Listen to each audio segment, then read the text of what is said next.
எல்லோரும் ஹாப்பி. காரணம் ஜேபி மசாலா. சமைக்க ஈஸி, சாப்பிட ரொம்ப டேஸ்டி. ஜேபி மசாலா. மாம்பழம் சின்னம் தொடர்பாக ராமதாஸ் தொடர்ந்த வழக்கில் தற்போது தேர்தல் ஆணையம் பதிலளிக்க உத்தரவு பிறப்பிக்கப்பட்டிருக்கிறது. விவரங்களை செய்தியாளர் ரமேஷ் வழங்க கேட்கலாம். ரமேஷ், வணக்கம். இந்த வழக்கின் விசாரணையில் என்ன மாதிரியான வாதங்கள் முன்வைக்கப்பட்டிருந்தது, நீதிபதி என்ன சொல்லியிருக்கிறார், மேலும் இந்த உத்தரவு குறித்த விவரங்களையும் பதிவு பண்ணலாம். சுரேஷ், வணக்கம்.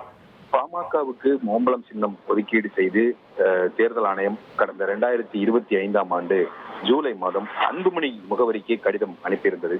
இந்த கடிதத்தை ரத்து செய்து தன்னுடைய முகவரிக்கு கடிதம் அனுப்ப தேர்தல் ஆணையத்திற்கு உத்தரவிட வேண்டும் என்ற ஒரு கோரிக்கையுடன் பாமக நிறுவனர் ராமதாஸ் சென்னை உயர்நீதிமன்றத்தில் ஒரு வழக்கு தாக்கல் செய்திருந்தார். இந்த வழக்கு தலைமை நீதிபதி MM ஸ்ரீவஸ்தவா மற்றும் நீதிபதி G அருள்முருகன் அடங்கிய அமர்வு இன்றைக்கு விசாரணைக்கு வந்தது.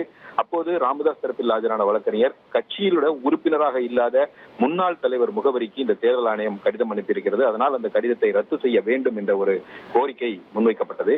அதே சமயம் அன்புமணி தரப்பில் ஆஜரான வழக்கறிஞர்கள் கட்சி தன் வசம்தான் இருப்பதாகவும், அதாவது அன்புமணி வசம்தான் இருப்பதாகவும், இந்த வழக்கு விசாரணைக்கு உகந்ததல்ல, இந்த வழக்கில் தன்னை இணைக்க கோரி மனு தாக்கல் செய்ய இருப்பதாகவும் அன்புமணி தரப்பில் தெரிவிக்கப்பட்டது.